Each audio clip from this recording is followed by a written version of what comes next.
একটা কাম হলো, এখন আমি ঢাকা যাবো কেমনে? আঙ্কেল আমি সরি, ড্রাইভার বুঝতে পারেনি। কি অবস্থা করছে এখন আমি ঢাকা যাবো কেমনে? আমার কাপড়ে তোমার ওটা বেজে গেল।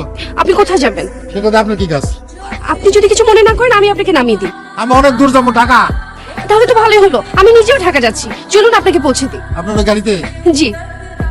কিছু মনে করবেন না, আবার মলম পার্টি টাটি না তো? ছি ছি আঙ্কেল, আমি মলম পার্টি কেন হতে যাব? আমি তো দেলদুয়ারের তালুকদার বাড়ির নাতনি। তালুকদার বাড়ি নেই আপনি? জি। এখন কোনো ভয় তো নেই না? আপনি তো চিনেন আমার দাদুকে। আর যাওয়ার আগে আপনার এই ড্রেসটা চেঞ্জ করে দিব। একটা দোকানে যেয়ে আরেকটা নতুন ড্রেস কিনে তারপর আপনাকে চেঞ্জ করে দিব। Please uncle. তার ঢাকা কোথায় যাবেন আঙ্কেল? ঢাকা ভার্সিটিতে যাবো। ওখানে কেউ আছে? আমার ছেলে তো এখানে পড়ে। বাহ, তাই নাকি? তা কত ব্যাচ, কোন ডিপার্টমেন্টে? এত কিছু তো আমি বলতে পারবো না মা, সে ওইখানে পড়ে।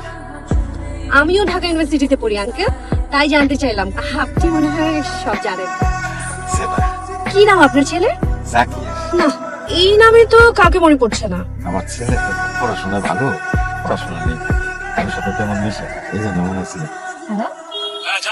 আচ্ছা শোনো, কি হয়েছে জানো? আজকে আসার সময় একটা আঙ্কেলের গায়ে পানি ছিটিয়ে ভিজিয়ে দিয়েছি, পুরো কাপড় নষ্ট হয়ে গেছে। আমি তাকে সাথে করে নিয়েই ঢাকায় ফিরছি। আর সব থেকে মজার ব্যাপার হলো তার ছেলেও নাকি আমাদের ইউনিভার্সিটিতে পড়ে। আঙ্কেল আমরা চলে এসেছি। আঙ্কেল এই হচ্ছে ঢাকা ইউনিভার্সিটি। আঙ্কেল আপনি যান তাহলে। এই যে এইটা আমার হল, আমি তাহলে আমার হলে যাই। ঠিক আছে মা, আপনার অনেক ধন্যবাদ।